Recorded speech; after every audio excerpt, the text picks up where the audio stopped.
انتظار تھا نا بھائیوں کا کنان سے آنے والوں کا. فرمانے لگے سب سے 2 سوال پوچھنا. جب کنان والے آئے نا ان سے صرف اتنا پوچھ لینا کہ وہ کہاں سے آئے ہیں. اگر پوچھے نا کنان سے آئے ہیں تو پھر یہ نہ پوچھنا کیا لے کے آئے ہیں, پھر میں جیب میں خود ٹٹول لوں گا وہ کیا لے کے آئے. باقیوں سے 2 سوال. جب میرے بھائی آئے نا, بھائی بھائیاں دے ویری ہوندے تے بھائی بھائیاں دیاں باواں, جب میرے بھائی آئے تو ان سے یہ نہیں پوچھنا کہ وہ کیا, بس یہ پوچھنا کہ کہاں سے, اتنی بات پوچھنا, باقی میں پوچھ لوں گا. آپ فرمانے لگے رب بھی فرشتوں سے کہتا ہے تم قبر میں نا میرے بندوں سے زیادہ سوال نہ کرنا, بس یہ پوچھ لینا مجھے مانتے ہیں, میرے نبی کو مانتے ہیں. قبر میں تم اتنے سوال پوچھ لینا, باقی لے کے کیا ہے وہ میں خود ہی پوچھ لوں گا. فرشتوں کے سامنے رب کریم اپنے بندے کو بے آبرو کرنا, بس تو یہ بتا دے اللہ رسول کو مانتا ہے کہ نہیں. باقی جو تیرا حساب کتاب ہے نا, اللہ فرماتے ہیں میں قیامت میں کر لوں گا, میں پوچھ لوں گا اس کا کیا علاج کرنا ہے, بس تم اتنا بتا دو مجھے مانتے ہو, میرے رسول کو, میرے بھائی, میرے نبی کریم علیہ السلام. فرماتے ہیں جو بندہ توبہ کرنے والا تھا, اللہ کی بارگاہ میں آنے والا تھا, بار بار توبہ کرتا تھا, احساس رہتا تھا, اسے احساس تھا, آیا کرتا تھا, پھر بھی غلطیاں ہو گئی, قیامت کے دن رب کریم اپنے فضل کی چادر اس پہ ڈالے گا, فضل کی چادر ڈالے گا, اور رب کریم اس سے پوچھے گا یہ گناہ کیا تھا. اور نبی پاک فرماتے ہیں اس نے بڑے بھی گناہ کیے, اللہ چھوٹے چھوٹے گناہوں کے بارے میں پوچھے گا. یہ غلطی کی تھی, یہ گناہ, بندہ ڈر رہا ہے, وہ کہہ رہا ہے پتہ نہیں سزا کیا ملے گی, کیونکہ دنیا میں بھی ڈرتا رہا, یہاں بھی ڈر رہا ہے. شرط یہ ہے کہ احساس والا ہو, آتا رہو, پھر بھی غلطیاں ہو گئی, خیال کرتا تھا, محنت کرتا تھا, نیک ہونے کی جدوجہد کرتا تھا, کوتاہیاں رہ گئی. یہ گناہ کیا تھا یا اللہ بھول گیا تھا, یہ گناہ کیا اللہ مجھ سے غلطی ہو گئی, یہاں بھی کیا تھا یا اللہ غلطی ہو گئی. نبی پاک صلی اللہ علیہ وسلم فرماتے ہیں چھوٹے چھوٹے گناہ اللہ دکھا رہا ہے, اور اس سے کہہ رہا ہے یہ کیا تھا, مانتا جا رہا ہے. رب کریم فرماتا ہے پتہ ہے میں تیرے ساتھ کیا کرنے والا ہوں, ٹانگیں کانپ گئی, یا اللہ پتہ نہیں. فرمایا میں تجھے ان گناہوں کے بدلے نیکیاں دینے لگا ہوں, ان گناہوں کے بدلے نیکیاں. نبی پاک فرماتے ہیں فٹافٹ ہی بول پڑا, کہنے لگا یا اللہ میں نے تو بڑے بڑے گناہ بھی کیے, اگر تو نے گناہوں کے بدلے نیکیاں دے دیا تو میرے تو بڑے بڑے پاپ بھی ہیں, وہ دوسرے کدھر ہیں. تو میرے حبیب کریم علیہ الصلوۃ والسلام فرماتے ہیں رب مسکرائے گا جو رب کی شان کے لائق ہے. اللہ فرمائے گا تیرے دل میں احساس تھا, تو آیا کرتا تھا, تو توبہ کرتا تھا, تو میری بارگاہ ناز میں آتا تھا, پتہ تیرے اوپر چادر کیوں ڈالی ہے, یا اللہ نہیں. فرمایا میں تجھے اپنی رحمت کی چادر میں چھپا کے جنت میں داخل کرنا چاہتا ہوں. میرے بھائی تو آ تو صحیح, تو پہنچ تو صحیح, خدا را. یہ جو جتنی دنیا داری ہے نا, یہ تو آپ ہر وقت کریں گے تو راضی ہوں گے لوگ, ہر وقت. اور یہ جو ہم نے پلاننگ کی ہوئی ہے نا کہ میں فلانا کام کر کے سیانا ہو جاؤں گا, تو اتنی مہلت نہیں دی اللہ پاک نے. وہ کہتا فوراً آ, اپنی منصوبہ بندی بدلیں, رحمت الہی کی جانب توجہ کریں, اپنا ذہن رب کریم کے بارے میں کرم والا بنائے, اور یہ ارادہ کریں کہ میں اس کی بارگاہ میں آؤں گا تو وہ مجھے عطا کرے گا. اپنے بازو پہ بھروسہ نہ کرے, اپنی عقل پہ بھروسہ نہ کرے, بھروسہ جب بھی کرے خدا کی رحمت پہ کرے, اس کے فضل پہ کرے, اس کے کرم پہ کرے, اور ذہن بنائے کہ اللہ معاف کرنے والا ہے. ہمارے ذمہ یہ ہے کہ ہم اپنے گناہوں کا احساس پیدا کریں, ہماری ذمہ داری یہ ہے کہ ہم توبہ سچی اور کھری کریں, ہماری ڈیوٹی یہ ہے کہ ہم اللہ کی بارگاہ میں صحیح معنوں میں حاضری دیں. ہم توبہ بھی جھوٹی کرتے ہیں, بلکہ اگر میں کہوں کہ مذاق کرتے ہیں. شب برات آنے والی ہے نا, کس دن ہے, جمعرات کو شب برات آئے گی. کچھ لوگ تو خیر ویسے ڈٹ جاتے ہیں, کہتے ہیں ہم نہیں مانتے, وہ پکے لگے ہوئے ہیں, وہ کہتے ہیں نہیں عبادت نہیں کرنی چاہیے. میں نے کہا یاد بس کرو, چھوڑ دو. اب اللہ کی عبادت کرنے کے لیے بھی تم سے سند لینی پڑے گی کہ مولوی صاحب اجازت دے, نفل پڑھ لیں, اجازت لینی پڑے گی. اور بندے بڑے سمجھدار ہیں, وہ کوئی سیاسی بندہ دوسری پارٹی کا آ جائے تو اسے مطمئن کر لیتے ہیں, کوئی بسرا دوسری جماعت کا مسئلہ پوچھ لے, کہتے ہیں مولوی صاحب پوچھ کے دساں گا. یہ موٹی سی بات ہے. شب رات کو کیا ہوتا ہے, عبادت. کیا ہوتا ہے, بول کے بتائیں, یہی ہوتا ہے نا. تو اس کے لیے سرٹیفکیٹ کی ضرورت ہے جی. والذین یبیتون لربہم سجدا وقیاما, اللہ فرماتے ہیں میرے بندے ساری رات گزار دیتے ہیں یا قیام کرتے ہوئے یا سجدہ کرتے ہوئے. اس کے لیے سرٹیفکیٹ کی ضرورت ہے. بڑی جلدی مسئلہ پوچھنے آ جاتے ہیں لوگ. ہاں, ایک وہ ہے جو مانتے نہیں سرے سے, ایک وہ ہے جو بڑا عجیب مانتے ہیں. وہ کہتے ہیں شب رات ہے, چھوٹا گوشت ہی نہیں مل رہا دکان سے. بھئی شب رات گوشت کھانے کا دن ہے, حلوہ کھانے کا دن ہے شب برات, موج کرنے کا دہاڑا آ گیا شب برات. شب رات آئی ہے, پہلے کلو گوشت آتا تھا, 2 کلو لے لو. یہ کون سا طریقہ ہے شب برات منانے کا؟ اور پھر شب برات منائی جائے گی, معراج شریف سے پٹاخے چل رہے ہیں روز شام کو. چلتے ہیں نا؟ نہیں؟ میں کہ مینوں غلطی لگتی تسی بولے نہیں نا. چلتے ہیں پٹاخے؟ کون بیچتا ہے پٹاخے؟ ہندو، سکھ، یہودی؟ چلاتا کون ہے؟ کس نے کہا چلانے کو؟ اس میں کوئی کسی فرقے کا بھی اختلاف نہیں ہوتا. ڈرنا چاہیے اللہ پاک سے. اللہ جہنم کی آگ ٹھنڈی کرتا ہے، ہم جلاتے ہیں شب رات کو. رب فرماتا ہے ٹھنڈی ہوگی، ہم جلا رہے ہیں. بچے پٹاخوں کے پیسے پڑوسی سے لے کے آتے ہیں کہ ہم سے لیتے ہیں؟ ہم منع کیوں نہیں کرتے؟ جوتے نہ پالش کرنے پہ تو تھپڑ لگتے ہیں، تو پٹاخے والے بچے کو نہیں پوچھا جا سکتا؟ باپ کی ذمہ داری ہے. اور محدثین نے مسئلہ لکھا ہے، اگر بچہ نابالغ کوئی غلطی کرتا ہے تو اس کا باپ ذمہ دار ہے، جواب دے اس کی جگہ پہ. ان کو سمجھائیں. شب برات آئے گی، پھر توبہ ہوگی، ہر مسجد سے رونے کی آواز آئے گی، زور زور سے لوگ روئیں گے، تڑپیں گے، اجتماعات ہوں گے، بڑے بڑے اجتماعات ہوں گے. توبہ کریں گے لوگ، کریں گے نا انشاءاللہ تعالی. آئیں گے نا لوگ مسجدوں میں. پھر سویرے جھوٹ بند ہو جائے گا نا، اگلی صبح ملاوٹ ختم، کم تولنا ختم. یہ کیسی توبہ ہے؟ وہ دکاندار جو شبرات والے دن غلط سوجی فروخت کر رہا ہے، ملاوٹ والی چینی بیچ رہا ہے، تاکہ دوائیوں میں دھوکہ دیتے ہیں لوگ. دوائیوں میں دھوکہ دیتے ہیں.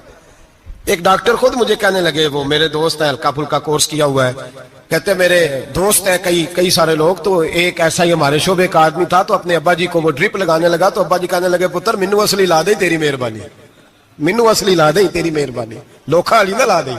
یہ حال ہو گیا. مجھے بتائیں وہ قوم اخلاقی طور پہ کتنی گر چکی ہے جو دوائیوں میں زہر بیچتی ہے، دوائیوں میں. اور میں انشاءاللہ کسی موقع پر تفصیل سے اس پر گفتگو کروں گا، بڑی تفصیل سے. میں نے بہت سی معلومات اکٹھی کی ہیں کہ کتنا ظلم کرتے ہیں یہ لوگ، لکھنے والے بھی، لانے والے بھی، بیچنے والے بھی، کتنے بڑے مجرم ہیں. صحت کے ساتھ کھیلتے ہیں. صحت 12 لام دام برسر مطلب. جس آدمی نے دھوکے کا مال لا کے رکھا ہے شبرات والے دن کے رات توبہ بھی کرنی ہے اور سویرے یہ بیچنا بھی ہے، وہ توبہ کرنے آیا ہے. جس نے دھوکے کا مال لا کے رکھا ہے کہ سویرے بیچنا ہے اور رات توبہ بھی کرنی ہے، وہ توبہ کر رہا ہے کہ مذاق کر رہا ہے؟ توبہ میری توبہ، استغفر اللہ، یا اللہ معاف کر دے، اونچی اونچی آواز میں رو رہا ہے، اور سویرے سارے چکر وہی ہیں. یہ کیسی توبہ ہے؟ توبہ کیا ہے؟ میرے نبی پاک علیہ السلام کے غلاموں نے توبہ کی تقسیم کی.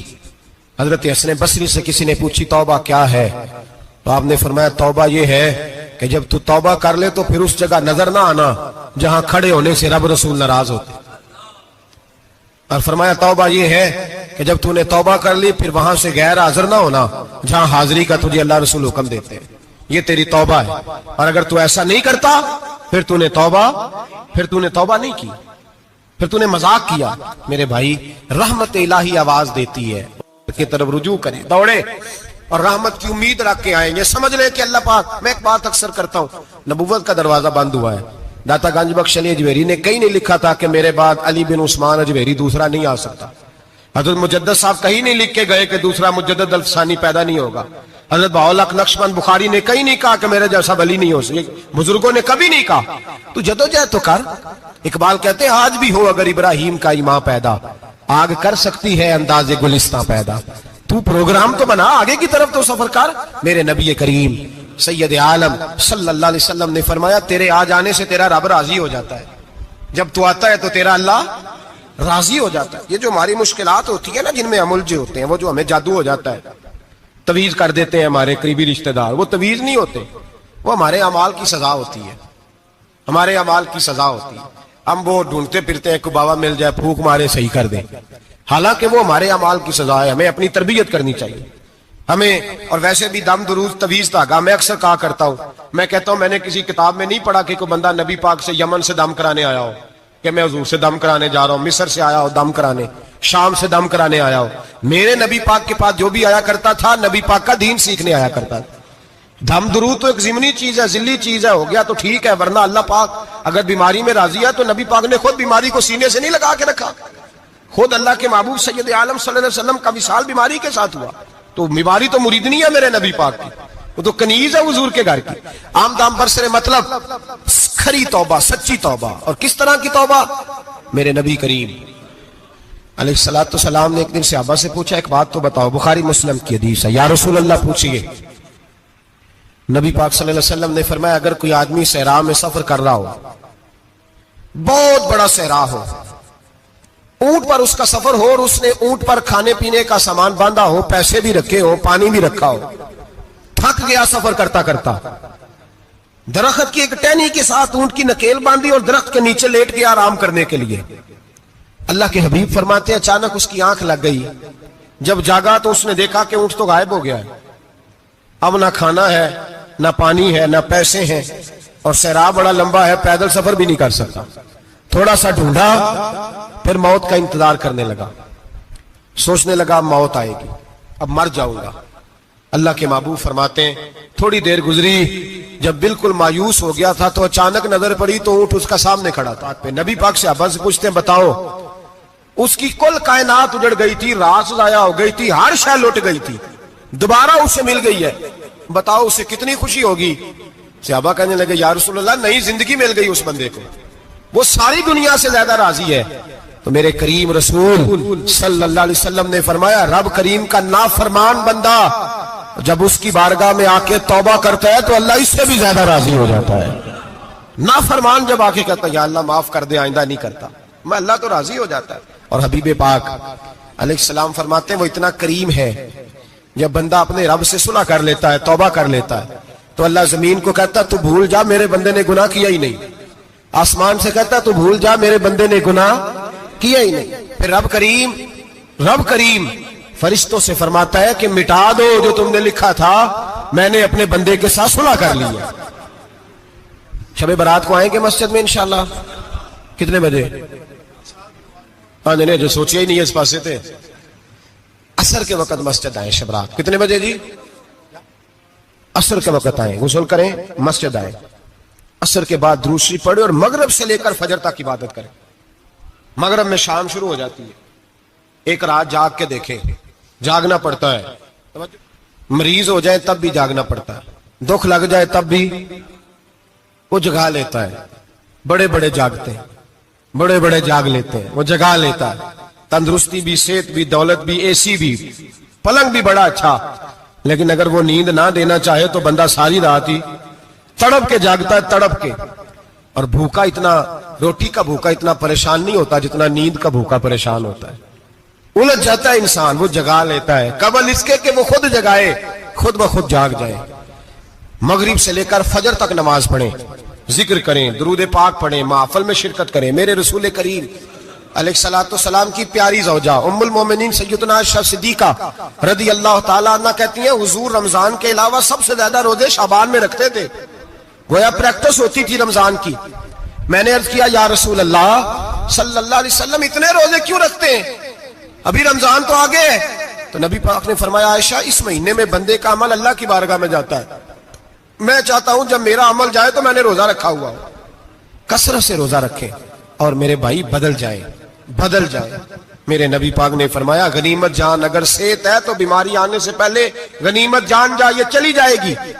بیمار آدمی سے کچھ بھی نہیں ہوتا، غنیمت جان لے، لمحوں کو کچھ کر لے، اور اگر تیرے پاس فرصت ہے تو غنیمت جان لے مصروف ہونے سے پہلے پہلے۔ میرے حبیب کریم سید عالم علیہ السلام کے غلام فرماتے ہیں کہ نبی پاک صلی اللہ علیہ وسلم نے ہمیں مثال دے کے سمجھایا۔ مدینے میں جو قبیلہ سب سے زیادہ بکریاں پالتا تھا وہ بنو کلب کا قبیلہ تھا، اور فرماتے اتنی بکریاں تھیں کہ ان کی بکریاں ہم نے کبھی نہیں گنی تھی۔ نبی پاک علیہ السلام نے فرمایا جب شعبان کی 15ویں رات آتی ہے، یہ ترمذی کا لفظ ہے، فرمایا جب شعبان کی 15ویں رات آتی ہے تو بنو کلب کے قبیلے کی بکریوں کے بالوں کی تعداد کے مطابق اللہ میری امت کے افراد کی بخشش فرما دیتا ہے۔